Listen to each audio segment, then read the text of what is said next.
During my husband's seventh-day memorial mass, my daughter-in-law whispered loudly, "At least the company now belongs to my husband." What the will revealed sent shivers down her spine. "I'm glad to have you here. Follow my story until the end and comment the city you're watching from, so I can see how far my story has reached." The church was filled with the scent of lilies. Too many lilies. I sat in the front pew, my hands folded tightly in my lap, trying to focus on Father Mitchell's words about George's life, about our 40 years of marriage. But all I could hear was that whisper. "At least the company is now my husband's, Nicole's." Words, so casually spoken to her sister during my husband's memorial service, sliced through me like a blade. I kept my eyes forward, my face a mask of dignified grief, even as my insides crumbled. George had been gone exactly 7 days, and already they were dividing his legacy. I glanced sideways at my son James, his arm wrapped protectively around Nicole's shoulders. Had he heard what she said? Did he share her eagerness to claim George's construction company? The business he had built from nothing, pouring his heart and soul into every contract, every building, every bridge? "Mom," James touched my arm as people began to rise. The service had ended. I hadn't even noticed. "Are you ready to greet the guests?" I nodded, unable to trust my voice. As I stood, my legs felt hollow, like they might give way beneath me. 65. Years old, and suddenly I felt 90. People filed past me, business associates, cousins, neighbors, all murmuring the same practiced condolences. I accepted their hugs and handshakes on autopilot, my mind still replaying Nicole's whisper. Had she always been this way? This calculating? This cold? "Roseanne, I'm so sorry for your loss." Mary Peterson, George's assistant for 20 years, clasped my hands in hers. Her eyes were red-rimmed and sincere. He was a wonderful man. "Thank you, Mary," I managed, grateful for her genuine grief. "He thought the world of you." The reception line continued, faces blurring together. I noticed Nicole and James across the room, huddled with Henry Gladwell, George's business partner. Their heads were bent close, voices low. Nicole's hand rested on Henry's arm, her expression earnest and somber, but I saw the gleam in her eyes. Anticipation. Later, at the reception in our home, I retreated to the kitchen, needing a moment alone. The caterers had stepped outside for a break, and the silence was blessed relief. I gripped the counter, finally allowing myself to feel the weight of what I'd heard. "You okay, Mom?" My daughter Sarah appeared in the doorway, her face lined with concern. "Just needed a minute," I said, trying to smile. Sarah had flown in from Seattle, leaving her 2 boys with her ex-husband. She'd always been perceptive, too perceptive sometimes. Nicole's being. "Nicole," she said, stepping closer. "You've noticed too?" Sarah snorted softly. "Hard not to. She's practically measuring the curtains in Dad's office." I turned away, busying myself with arranging cookies on a plate. "She thinks James will inherit the company," I said, my voice steadier than I felt. "And will he?" Sarah asked quietly. The truth was, I didn't know. George had always handled the business matters, the legal affairs. I'd trusted him completely, content to support from the sidelines while he built his empire. Why had I never asked about his succession plans? Why had I assumed there would be more time? "The lawyer's coming tomorrow," I said. "We'll know then." Sarah squeezed my arm. "Whatever happens, I'm here for you." As we rejoined the guests, I noticed Nicole watching me, her expression impossible to read. She approached, arms outstretched for an embrace that felt like a performance. "Roseanne, you're being so strong," she said, her voice honeyed with false concern. "Please let me know if there's anything James and I can do, anything at all." Over her shoulder, I caught James's eye. Was that guilt in his expression? Or just grief? My son had always been ambitious. eager to follow in his father's footsteps. But when had ambition turned to entitlement? That night, after everyone had gone, I sat alone in George's study. His presence still filled the room. In the worn leather of his chair, the faint smell of his cologne, the organized chaos of his desk. I ran my fingers over his calendar, open to the week he died. Every day filled with appointments, plans, a future he wouldn't see. Tomorrow, the truth would be revealed. Tomorrow, I would discover if George had seen Nicole for who she truly was. If he had recognized the hunger in our son's eyes. I picked up the photograph on his desk, the two of us on our 40th anniversary, his arm around my waist, both of us laughing. What would you do, George? What would you tell me now, for the first time since his death? I allowed myself to cry. Truly cry. The sobs racking my body as the weight of both grief and betrayal crashed over me. I cried for the loss of my husband, for the coldness of my daughter-in-law, for the uncertainty that stretched before me. I cried until there were no tears left, until exhaustion settled into my bones. Then, wiping my eyes, I straightened my shoulders and looked again at George's face in the photograph. Something inside me hardened, a small kernel of determination taking root. Tomorrow would bring truth. And with truth would come decisions I never thought I'd have to make.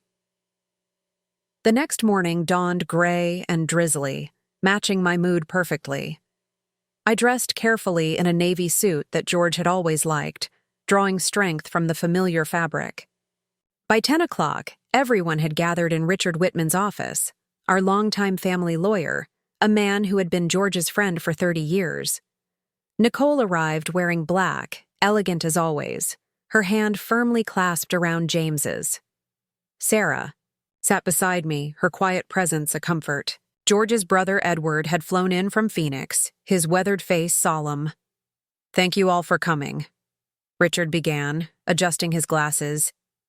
"As you know, we're here to discuss the last will and testament of George William Stanford." I fixed my eyes on a point above Richard's head, a small watercolor of a sailing boat that looked like it had hung there since the 1980s. I couldn't bear to see the anticipation in Nicole's eyes. Richard cleared his throat and began reading. The formalities washed over me, legal jargon that meant little. Then, to my beloved wife, Roseanne Elizabeth Stanford, I leave all shares and controlling interest in Stanford Construction, along with all assets, properties, and holdings contained therein. The silence that followed was absolute. I felt Sarah stiffen beside me, her hand finding mine and squeezing hard. I couldn't process the words, couldn't make sense of them. There must be a mistake. James's voice broke through the silence, strangled and high. Dad always said I would take over the company. Richard looked at him over his glasses. There is no mistake, James. Your father was very clear about his wishes. I finally dared to look at Nicole. Her face had drained of color, her perfectly manicured nails digging into the leather armrest of her chair. When she noticed my gaze, her expression shifted, a forced smile appearing. "Roseanne, I'm sure this is overwhelming for you," she said, her voice syrupy. "Perhaps we should discuss how best to handle this transition. James has been preparing to take over for years." Richard cleared his throat again. "There's more. George left specific instructions and several private letters to be opened today." He handed me a sealed envelope with my name written in George's familiar scrawl. My hands trembled as I broke the seal. "My dearest Rosie, if you're reading this, then I've left you far too soon. I'm sorry for that. I'm sorry for many things, but most of all for not preparing you better for what's to come. I know this decision may come as a shock to you. You never wanted to be involved in the business, and I respected that. But over the years, I've watched you. I've seen your quiet strength, your instincts about people, your unwavering moral compass. You have gifts that our son, for all his talents, does not possess. James is ambitious, like I was. but his ambition is not tempered with wisdom. And Nicole. I've seen how she looks at what we've built, not with pride or respect, but with hunger. 3 months ago, I discovered something troubling. Funds have been diverted from company accounts, small amounts at first, then larger sums. The trail leads to James and Nicole. They've been preparing for a takeover, Rosie, even before my diagnosis. I've included all the documentation with Richard. The choice of what to do with this information is yours. I trust you to make the right decision. You are stronger than you know, more capable than you believe. The company is yours now.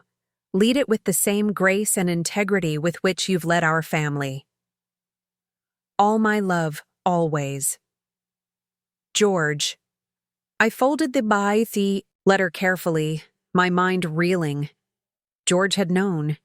He had seen through Nicole's charming facade, recognized our son's weaknesses. The knowledge was both vindicating and devastating. There are additional documents, Richard said quietly, sliding a folder toward me. Financial records, account statements, emails. George left strict instructions that these were to be reviewed privately with you. What other documents? James demanded, his face flushed. We have a right to know. Richard's expression hardened. Actually, you don't. Not at this point. Nicole's hand shot out, gripping James's arm in warning. Of course, she said smoothly.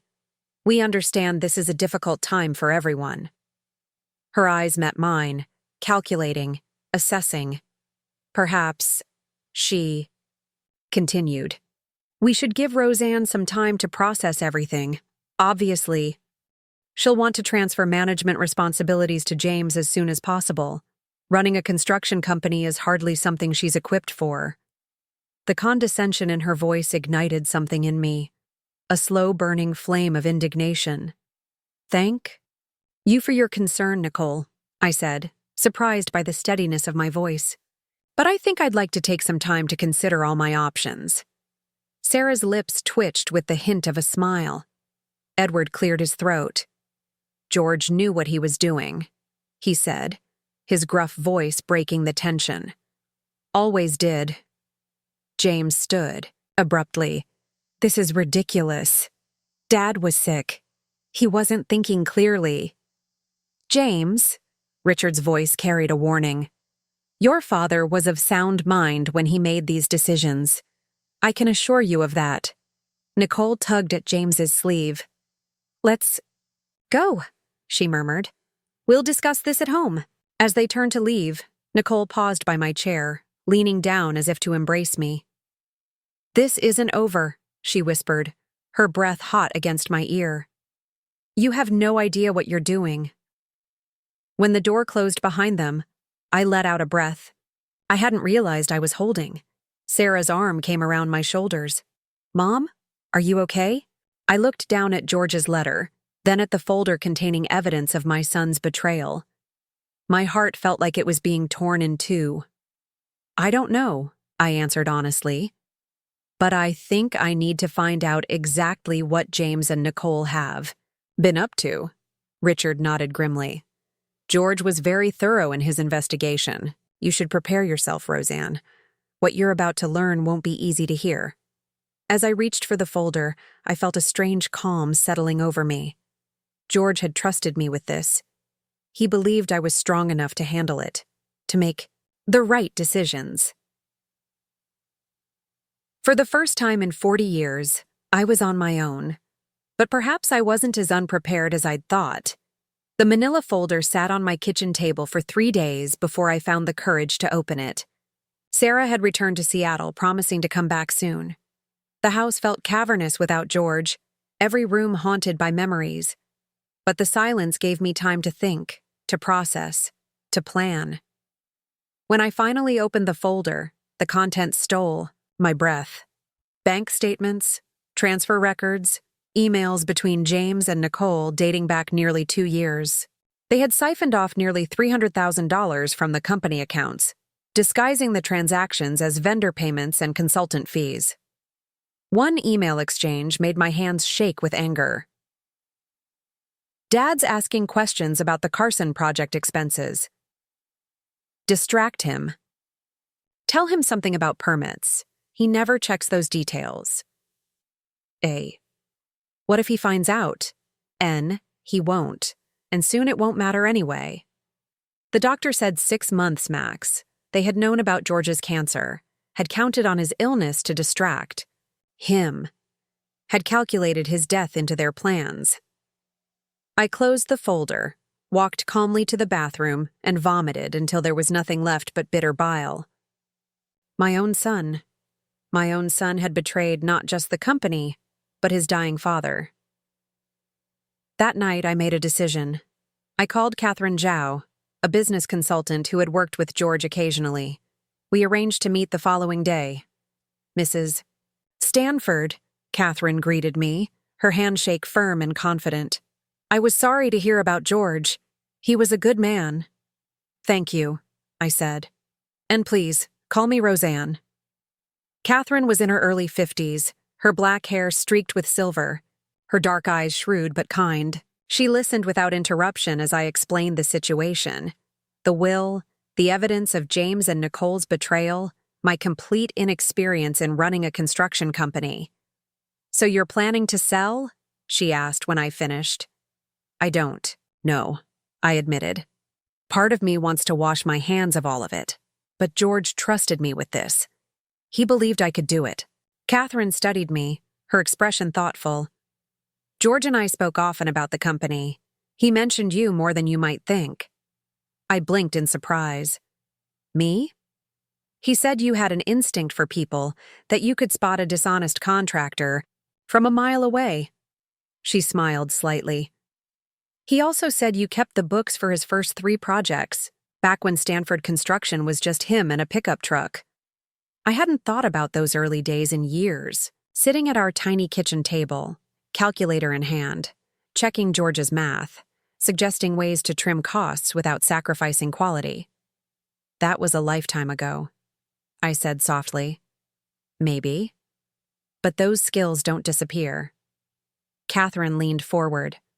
What if, instead of selling, you learned? You have time. The company runs itself day to day. You could observe, ask questions, slowly take the reins. For the first time since George's death, I felt a flicker of something like hope. What about James? Catherine's expression turned serious. That's a separate issue. The evidence you have. That's embezzlement, Roseanne. It's criminal. I nodded, my chest tight. My son could go to jail. My grandchildren would grow up with their father behind bars. I need time, I said, to figure out what to do about James. But I want to learn about the company. Catherine nodded. We start tomorrow. The next few weeks passed in a blur of information. I spent mornings with Catherine, afternoons at the office. I introduced myself to employees, many of whom seemed surprised to see me. I reviewed projects, contracts, processes. I asked endless questions and absorbed every answer. James and Nicole, meanwhile, had shifted to a new strategy. James called daily, his tone conciliatory. Mom, I've been thinking about what happened, he said one evening. I was shocked, that's all. But I want to help you through this. Nicole and I both do. That's thoughtful of you, I replied, keeping my voice neutral. We should have dinner soon. The kids miss you. My heart squeezed painfully at the mention of my grandchildren, Lily and Marcus. I hadn't seen them since the memorial service. I'd like that, I said, and meant it. Dinner was set for Friday. I spent the day at the office, reviewing the Johnson contract with Trevor, our head estimator. When I pointed out a discrepancy in the materials cost estimate, he looked at me with new respect. You've got a good eye, Mrs. Stanford, he said. George always said you were the brains behind the operation. I smiled, touched by the comment. George exaggerated. I don't think so, ma'am, not anymore. I drove to James and Nicole's house that evening feeling more confident than I had in weeks. The door opened before I could knock, Lily and Marcus launching themselves at me. Grandma, we missed you. I hugged them tightly, inhaling the sweet scent of their hair, feeling their small arms around my neck. Nicole appeared in the doorway, perfectly coiffed as always, her smile not quite reaching her eyes. "Roseanne, come in. James is just opening some wine." The house was immaculate as usual. Nicole's decorating taste ran to sleek minimalism, all chrome and glass and white surfaces. Beautiful but cold, like Nicole herself. James embraced me, his familiar aftershave bringing a pang of nostalgia. He looked so much like George at that age, the same strong jaw, the same confident stance. But George's eyes had always been kind. "Mom, you look well," he said, handing me a glass of white wine. "I'm keeping busy," I replied. "At the company?" Nicole asked, her tone light but her eyes sharp. "Among other things." As we settled at the dining table, I noticed how James and Nicole exchanged glances, a silent communication passing between them. The children chattered happily, oblivious to the undercurrents. "So," James said, cutting into his salmon, "have you given any thought to the future? Of the company, I mean." "Some," I answered, watching Nicole's perfectly manicured fingers tighten around her fork. "Because I've been thinking," he continued, "it makes sense for you to retain ownership, of course. But the day-to-day operations, that's a lot for anyone to take on, especially someone who's never been involved in the business. It would be a shame," Nicole added smoothly, "for George's legacy to suffer. He built something remarkable." "Yes," I agreed, meeting her gaze steadily. "He did." The dinner with James and Nicole repeated itself every Friday for the next month. Each time, the pattern was the same. Warm greetings, time with my grandchildren, then the inevitable, carefully worded suggestions that I step aside. "Let James take over. Sign the papers they had conveniently prepared." "It's for the best, Mom," James would say, his eyes earnest. "You deserve to enjoy your retirement, not worry about contracts and payroll." I would smile, deflect, change the subject. Each week I watched Nicole's polite mask slip a little further, frustration seeping through the cracks. Meanwhile, I continued my education. Catherine was a patient teacher, helping me understand not just the business, but the industry.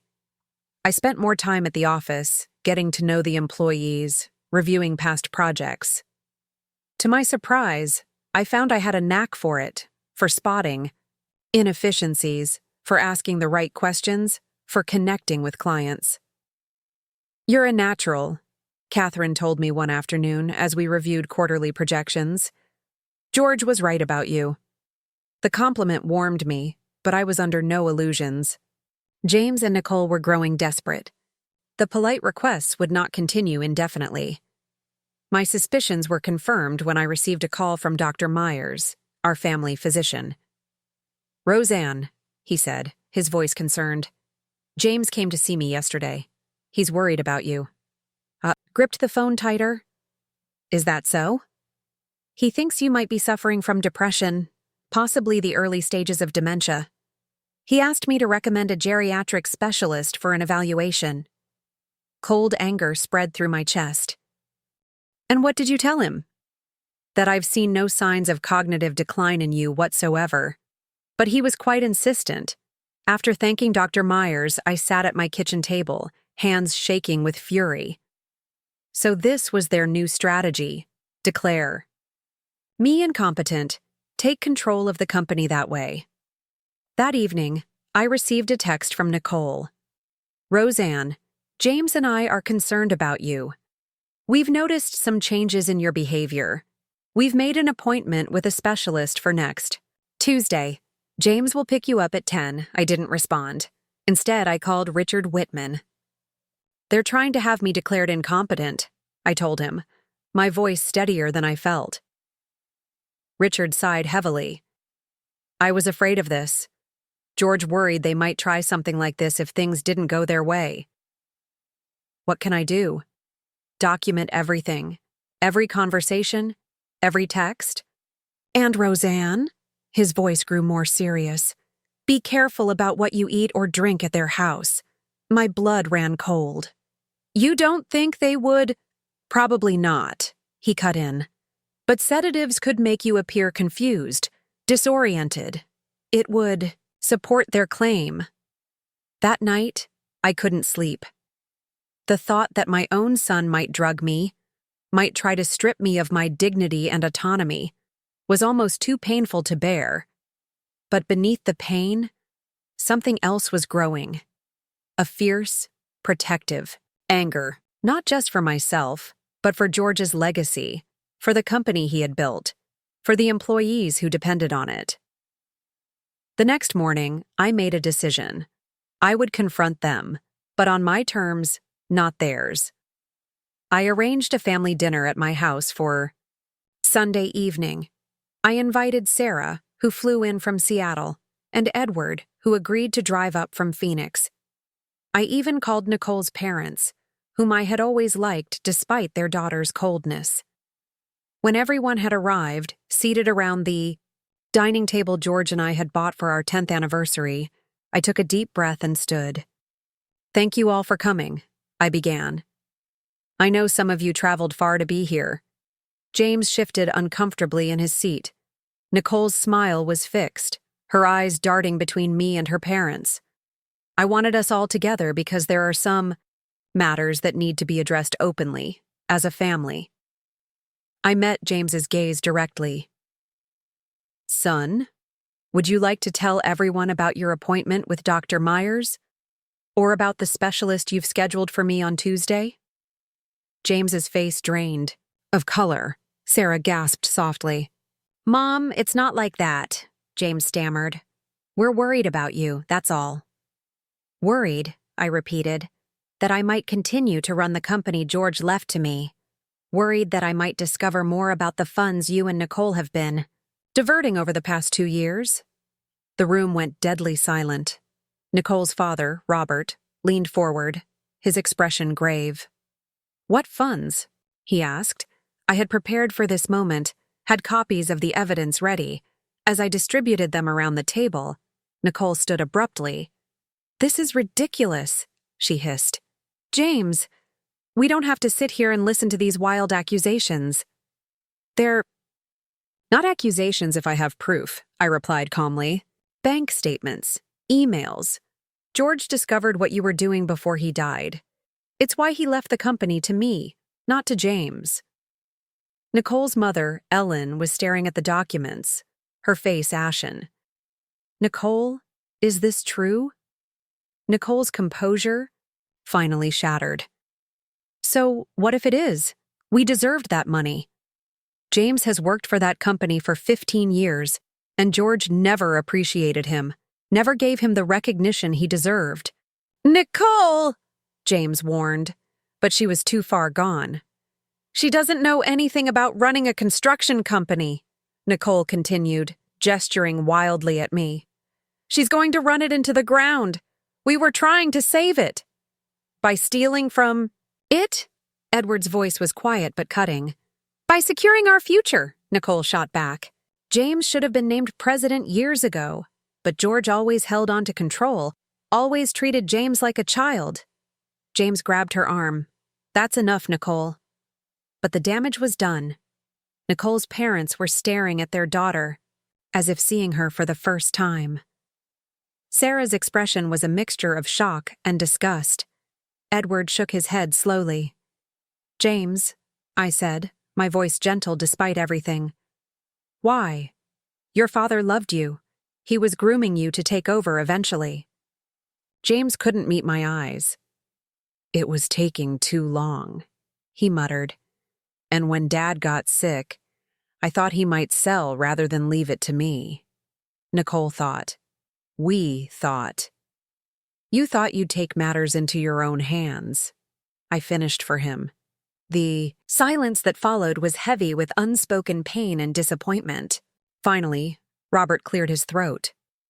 "What happens now, Roseanne?" It was the question I had been asking myself for weeks. The evidence in that folder could send my son to prison. It could tear apart our family even more than it already was. "That," I said, looking directly at James and Nicole, "depends on what happens next." Are you threatening us? Nicole's voice had turned hard, desperate. No, I replied. I'm offering you a choice. The silence that followed my statement seemed to stretch for an eternity. James stared down at his hands, shoulders slumped. Nicole's face was a mask of defiance, but I could see fear beneath it. What choice? James finally asked, his voice barely above a whisper. I took a deep breath. You can resign from Stanford Construction, both of you. You will repay every cent you've taken with interest. You will never attempt to interfere with the company again. I paused, steeling myself for the most difficult part. In return, I won't press charges. Nicole laughed, the sound brittle and harsh. You wouldn't send your own son to prison. You're bluffing. Nicole, her father warned quietly. I looked at my daughter-in-law, really looked at her. The perfect makeup, the designer clothes, the carefully maintained facade of superiority. For years, I had tried to win her approval, to be the mother-in-law she wanted. Now I realized how pointless that had been. You're right, Nicole. I don't want to send my son to prison. I turned to James. But I will if I have to. This isn't just about money. It's about trust. It's about the legacy your father built. It's about the people who depend on this company for their livelihoods. So that's it? James asked, his voice bitter. You're just cutting me out? After all the years I've given to the company? Sarah, who had been silent until now, leaned forward. James, you stole from Dad while he was dying. What did you expect? James flinched as if she had struck him.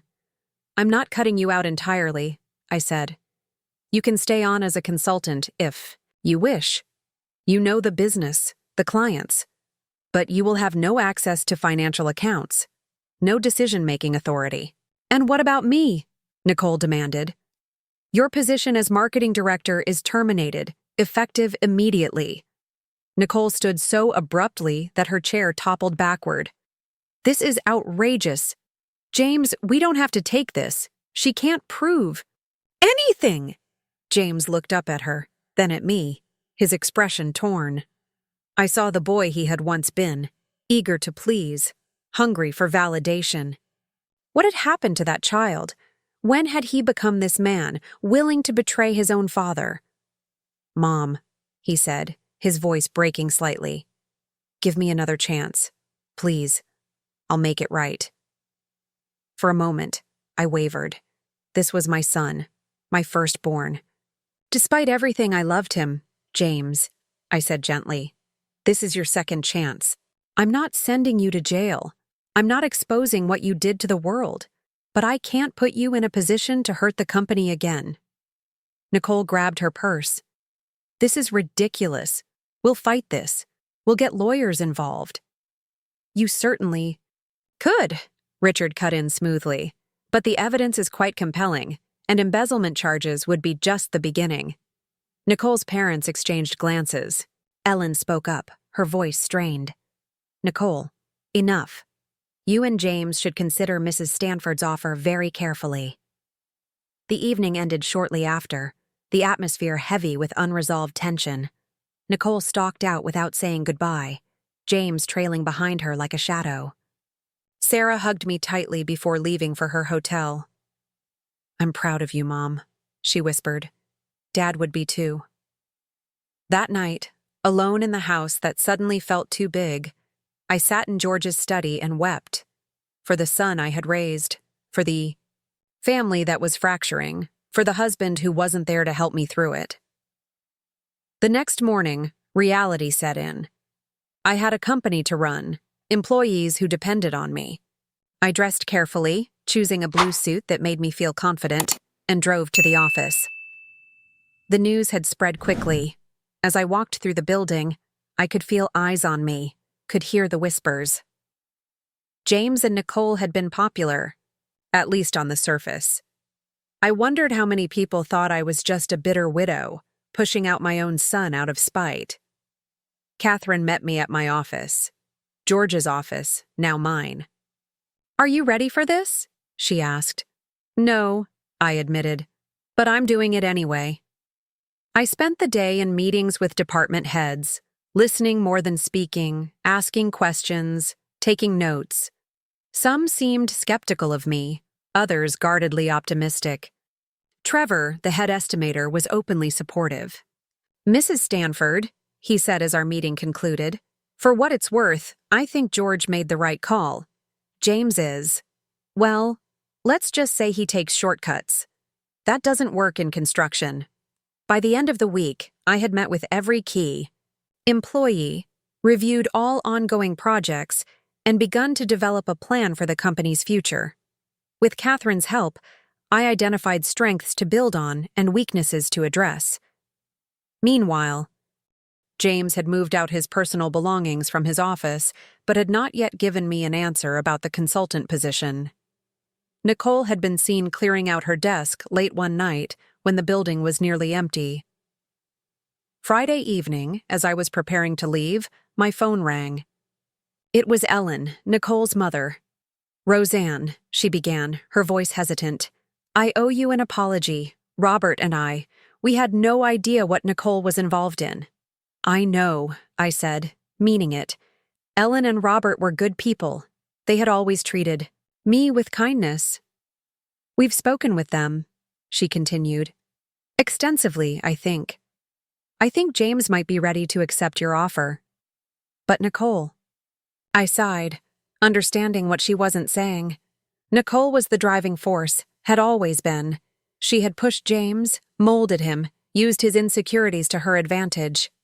"Ellen, I appreciate you reaching out, but this is between James and me now. He needs to make his own decision." As if on cue, a text came through from James. "Can we talk tomorrow?" Alone. I stared at the message, hope and wariness battling within me. Was this the first step toward reconciliation, or another manipulation? The next morning, I met James at a small cafe downtown, neutral territory for both of us. He looked tired, the circles under his eyes pronounced. "I've been thinking about your offer," he said after we'd ordered coffee. "I want to accept it." "And Nicole?" He grimaced. "She's not happy. She thinks we should fight you. But..." He hesitated. "I've been looking at what would happen if this went public. My career would be over. No one would hire me." It wasn't remorse, not yet. But it was a start. "And the money?" "We'll pay it back," he said. "All of it. It might take time, but we'll do it." I studied my son's face, looking for sincerity, for understanding of the damage he had caused. I saw exhaustion, resignation, perhaps a flicker of shame. It wasn't enough, not nearly enough. But it was a beginning. "All right," I said. "We'll draw up an agreement. You'll work as a consultant, 3 days a week. You'll report directly to me." He nodded, his relief palpable. "Thank you, Mom." As we parted ways, I felt a weight lift from my shoulders. The road ahead would not be easy. Trust, once broken, is not easily repaired. But we had taken the first step. 2 years can change everything. I stood at the window of my office, no longer George's office, but truly mine, looking out at the Stanford construction yard below. Workers moved with purpose between buildings. Delivery trucks came and went, the steady rhythm of a thriving business. "Mrs. Stanford?" My assistant, Melanie, appeared in the doorway. "The birthday cake is ready whenever you are." I smiled, glancing at the clock. "Let's give it another 10 minutes. Sarah's flight might be running late." "Of course." And Mr. Edwards called to confirm the contract signing for tomorrow. "Thank you, Melanie." Alone again, I ran my hand over the smooth surface of my desk. In the corner sat a photograph of George, his eyes crinkling at the corners the way they always did when he smiled. Next to it, a newer addition. A picture. From the company picnic last summer, me surrounded by employees, looking more confident than I'd ever been in my life. At 67, I had never expected to be running a construction company. Had never imagined I would be good at it. But here I was, Not just surviving, but thriving. Under my leadership, Stanford Construction had expanded into 3 new markets, increased profitability by 20%, and maintained the reputation for quality that George had established. The journey hadn't been easy. Those first months were a steep learning curve, filled with mistakes and moments of self-doubt. There were nights I sat alone in this office, overwhelmed by the weight of responsibility, wondering if I was destroying everything George had built. But slowly, decision by decision, I had found my footing. I discovered that my people instincts, as George had called them, were a valuable asset in business. I could read a room, sense when someone was being dishonest, know when to push and when to yield. The door opened again, and Sarah peeked in, her face breaking into a wide smile. "Mom! Sorry I'm late. Traffic from the airport was brutal." I embraced her, breathing in the familiar scent of her perfume. "You're right on time. How are the boys?" "Growing too fast. Ethan made the soccer team, and Jake is obsessed with dinosaurs. They're sad they couldn't come with me this time." "Well, I'll be visiting next month for Jake's birthday," I reminded her. "Now, are you ready for this little party? The whole office is waiting." Sarah linked her arm through mine. "Lead the way, CEO." The conference room was packed with employees, a chorus of "Happy Birthday" erupting as I entered. Trevor from Estimating, now my right-hand man, stood beside an enormous cake decorated with tiny construction equipment. Melanie had arranged for catering, and the long table was laden with food. As I made my way through the room, accepting well wishes and hugs, I caught sight of James standing awkwardly by the window. Our eyes met, and he offered a tentative smile. Our relationship had been a work in progress over the past 2 years. The consultant position had evolved into a project manager role, with strict oversight. James had proven himself capable, if not exceptional, and more importantly, he had stayed clean. No more financial improprieties, no more shortcuts. Nicole was another story. 6 months after our confrontation, she had filed for divorce, citing James's failure to stand up for himself as the reason. She had moved to Phoenix, taking the children with her. James saw them every other weekend, flying out on Friday evenings and returning Sunday nights. The divorce had been a turning point for James. Without Nicole's influence, he had slowly begun to find himself again. He wasn't the man his father had been, would never be the natural leader George was, but he had other qualities, a keen eye for design, a good rapport with clients. "Happy birthday, Mom," he said, handing me a small wrapped package. I opened it carefully. Inside was a silver picture frame containing a black and white photograph I hadn't seen in years. George and me on the day we broke ground on our first major project, both of us laughing, covered in dirt from the ceremonial shovel. "I found it when I was going through some old files," James explained. "Thought you might like to have it." "I love it," I said truthfully, touching the image of George's smiling face. "Thank you, James." After cake and speeches, as the party began to wind down, Sarah pulled me aside. "So," she said, her voice low, "have you given any more thought to Richard's suggestion?" Richard Whitman had introduced me to his friend Alan 6 months ago. Alan was a widower, a retired architect who had worked with George occasionally over the years. We had been seeing each other casually, dinners, theater, comfortable companionship. I admitted. Alan asked me to go to Italy with him. For 3 weeks, in September. Sarah's eyebrows shot up. "And? Are you going?" "I think I am," I said, surprising myself with the certainty in my voice. "The company can run without me for a few weeks. I've earned a vacation." Sarah hugged me fiercely. "You absolutely have. Dad would want you to be happy, you know." Later that evening, Sarah and I sat on my back porch, watching the sunset paint the sky in shades of pink and gold. The air was warm, fragrant with the roses George had planted years ago. "Do you ever regret it?" Sarah asked suddenly. "Taking over the company instead of just selling it? It would have been easier." I considered the question, thinking of the long hours, the steep learning curve, the weight of responsibility.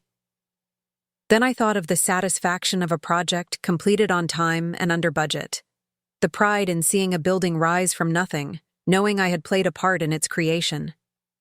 The respect I had earned not as George's widow but as a business leader in my own right. No, I said finally. No regrets. It hasn't been easy, but it's been right.